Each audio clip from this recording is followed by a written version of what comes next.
Hello and welcome to MidnightSilverCrafters.com. My name's Steve and I'll be your host. Today in this video, we're going to make some fine silver wire. Alright, so we're out here in the shop, and what we're going to do today, we're going to make this some wire. I need to make some wire like this, but I need fine silver wire, so I'm going to have to make me some wire, some silver. Now this is casting grain right here that I just made this a couple nights ago. Now this casting grain, I always take this or shot. This is casting grain, but I'm going to use this casting grain today, and I'm going to make me some wire ingots right here in my ingot mold. I need about a 20 gauge wire, but anyhow, I got this torch right here. Just while I'm looking at this torch now, if you're just getting started and making jewelry, this would be a if you think you're going to be getting into doing some casting, some lost wax casting and jewelry casting and melting silver and silversmithing, it'd be a good investment if you could get one of these torches. I think this whole setup right here cost me about 350 bucks or something. I don't know, but I mean the tank, the oxygen is pretty expensive when you first get it. Right here, you gotta buy a bottle. But if you do decide, there's my tank right there. You can see it's a big tall one. I think it's 150 cubic feet. But if you do decide to do this, you're way better off getting a bigger tank like this, because these bigger tanks, they don't run out for a long time, and they're way cheaper to fill. So that's your best bet, is if you can get a big size tank. Of course, I don't know where you're going to be using it or what your setup is, but if you can get a big tank, boy, that's the way to go. And get you a torch like this. See, now this is just a plain old welding torch or cutting torch, but I just got it running on oxygen and propane, and I'll tell you what, it melts silver really, really fast. For pouring some ingots or doing hand poured silver, this thing is the way to go. The oxygen's not that bad because it'll last you, like I said, a long time. But you can get this torch part here from Harbor Freight, but I've had good luck with mine. I've heard people say they're bad, but I've had mine for about 2 years now. I'm gonna get a new one, but I don't need a new one, but I'm just gonna get a new one because I think 2 years is good service out of this. But anyhow, get you a torch, because you can do a lot with it. I solder all my jewelry with it. I use it for everything I do. I mean, and it works great for me. Your mileage might be different on what your needs are, and but you can always get a setup like this, and then just put your get a little Smith torch and put on there. If you just want that little tiny small torch, you can do that too. But yeah, there it is. There's my ingots, and there's the potato crucible. It's one of the best you can get. You don't lose any silver with it, and it's like a hassle-free way to do small castings. That potato, it's just really worth it. I mean, I use it all the time. So all right, well, I'm going to go over here to my rolling mill, and I'm going to roll this wire down and see what we got. I'm just going to take this rolling mill, and I'm going to start on my biggest piece of wire, and I'm just going to roll that through there. Turn my handle just a little bit until it's snug, and I'm just going to keep passing it through over and over. And every time I pass it through, it's going to get a little bit longer. Now, you don't want to put too much pressure on it. That's what most people, that's the mistake everybody makes. They put too much pressure on it. All right, and then you got to stop. and anneal your wire, okay? I mean, it's absolutely critical that you anneal your wire. See, there it is. It's stretched out just a little bit. But now I got to take it and I got to go anneal it. Okay, now I'm going to show you the steps in making wire. Now, making wire is a little bit of work, all right? But what you got to do to make your wire, you have to, you run it through your rolling mill, you lubricate it, you run it through your rolling mill, and it work hardens. And then, after you work harden it a little bit, you bring it back over here and you anneal it. Annealing is nothing but heating up this metal to a dull cherry red. I got a whole video on annealing and making ingots. You can watch that whole video.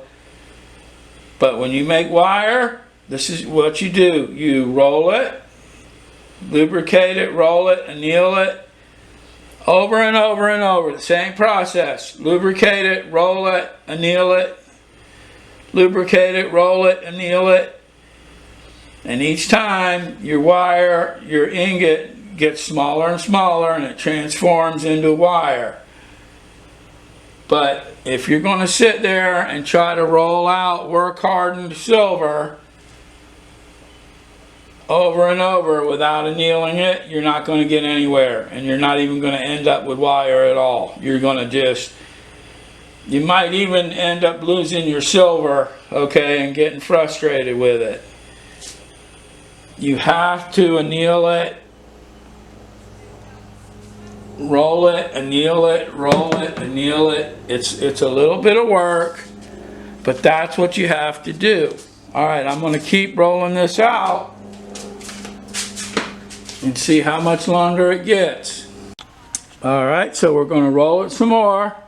Okay, now I just want to say something. There was one of my subscribers or somebody who left me a comment, and they wanted to know how do they work without having a rolling mill. Well, right here is how you do it. See right there, I got a vise. All right, now I'm just going to take my silver ingot that I just rolled out, and I'm going to put it right here on this vise,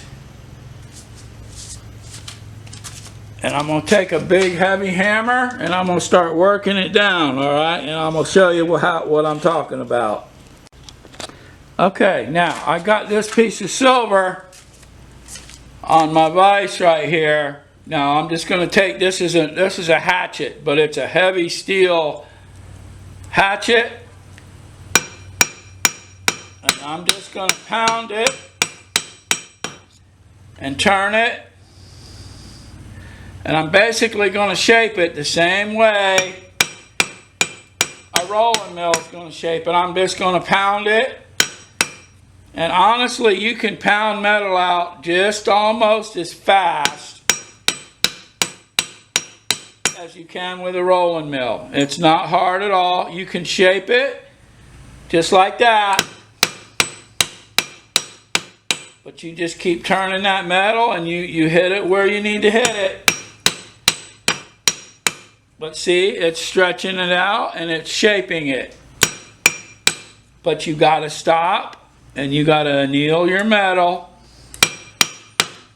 But you can shape it with this method. You can shape that into a sheet, a wire, or anything that you want to shape it into. But that's all you do. You hammer it. You don't have to have a rolling mill. A rolling mill is obviously going to do, a little bit of a different job, but you can do silversmithing.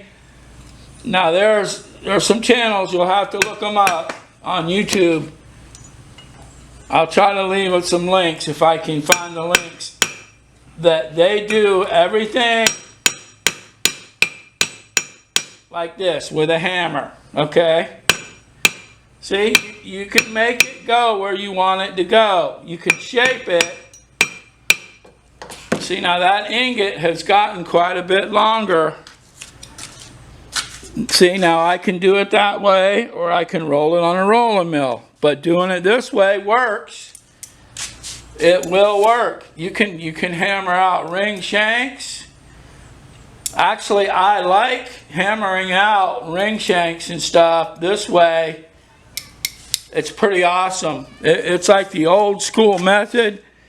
But hey, it does work. But now you keep annealing it. You pound it, you shape it. Get a good heavy hammer. Doesn't matter what kind of hammer, just a good heavy hammer. And then you fine tune it with lighter hammers as you go down. You work it down. And you use lighter and smaller hammers. But that's how you work without a rolling mill. But anneal it, pound it, anneal it, pound it. That's how you do it. Now we're making wire on this rolling mill right here. I'm going to run it through. I'm on my square wire setting.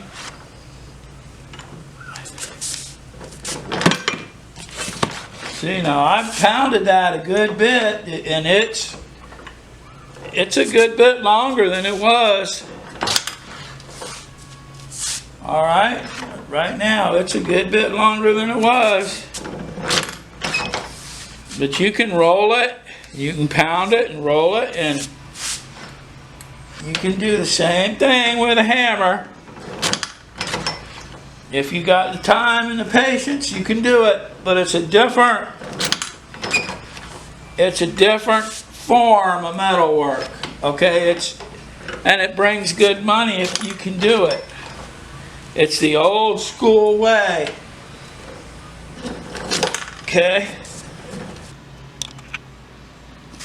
Alright, but even though I have a rolling mill, I still, I'll put it on my vise, on my anvil, on the back of my vise, and I'll work that down flat, because really, that's really what silversmithing really is working metal. So yes, you absolutely can do silversmithing without a rolling mill.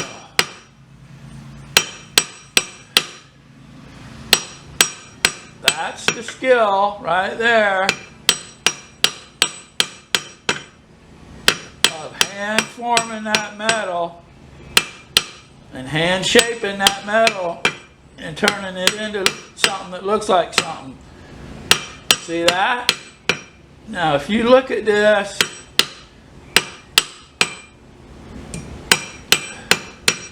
that's a square piece of wire is what that is. Okay? That's exactly what that is. Now I can hammer that. I can hammer that into any shape I want, but I got a rolling mill. It's not, you know, it's just a different form of silversmithing, but it's, watch these channels of these guys that work with almost no tools at all, and you will be so impressed with the work that these guys can turn out. And I think that's kind of how I got to where I have very minimal tools. I don't use a whole lot of stuff. I like the minimal approach. But you would be amazed at the jewelry that you can turn out with basic, very, very basic tools. All right. But a rolling mill is about 250 bucks. And even if you get a cheap one, it's worth every penny of it. And you can You'll find yourself doing just all kinds of different things when you have a rolling mill. But you can see right here how long my little tiny ingot I started with. See, I started with a little tiny ingot, but look at it. It's not tiny anymore, it's long. Now I'm gonna roll out wire all the way out and then start pulling it on this draw plate. But I'm gonna show you something about this, pulling this wire, that I think you're gonna really find really cool. All right, so stay tuned. All right, now I'm going to show you how I do this. I figured this out, and I got a real simple method of doing this, but I just got this strap right here, okay, and this strap is about 2 inches wide, but I'm just going to tie a knot in this, and I'll try to show you the knot here. I'm just going to, it's like a tree climbing knot, if you've ever done any tree climbing, but you go around here a couple of times with this one, and then you take this one and you stick it right on top here, and you tuck it down and you pull it down like that. And then, now what this knot does, this is a slip knot, simple slip knot, but when you put pressure on this tail right here, boy, that thing will really clamp down on something, and then you can work it loose real easy. But that's just a slip knot. If you got that, you can look that up. It's a tree climbing knot. I think they call that a pressic, but don't hold me to that one. But here are some pliers, parallel pliers. Now these are great. These are my regular jewelry pliers, but I'm going to use these for drawing this wire down. So I'm just going to put my pliers in here, alright, and I'm just going to pull this knot down, and now when I start pulling on this strap, it's going to grip my wire. Now these are just parallel pliers right there, okay. I found those at a flea market for a couple bucks, but if you can find a pair of parallel pliers, they're great for jewelry making. But all I'm going to do is extend this strap out here, all right, down to where I got my jaw plate down here, right there, clamped in my vise with a block of wood behind it. But I'm just going to draw this wire from that draw plate right straight up onto that rolling mill, and it's going to pull it. And this rolling mill is going to pull my wire right through there like butter. Okay. Now when you see this, you're going to be quite impressed about this. This little operation is smooth, and I can draw any length of wire I need. And I don't have to spend $1,000 or $1,200 to get a draw bench, because I got one right here. Cheap ass little rolling mill I got. Makes a beautiful wire draw bench. Alright, and we're going to see it in action.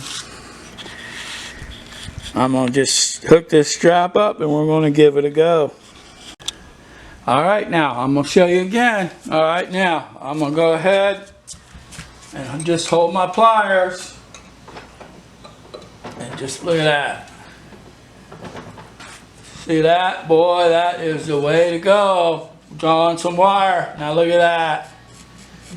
Yes, sir. You can't beat that. That is how you draw out wire with a rolling mill. Dead simple. You keep it waxed up. Put some beeswax on it. Run that whole wire. Be careful. Look both ways. Right across that beeswax. Make sure you got that lubricated real good. Just like that, and then just pull it right on through.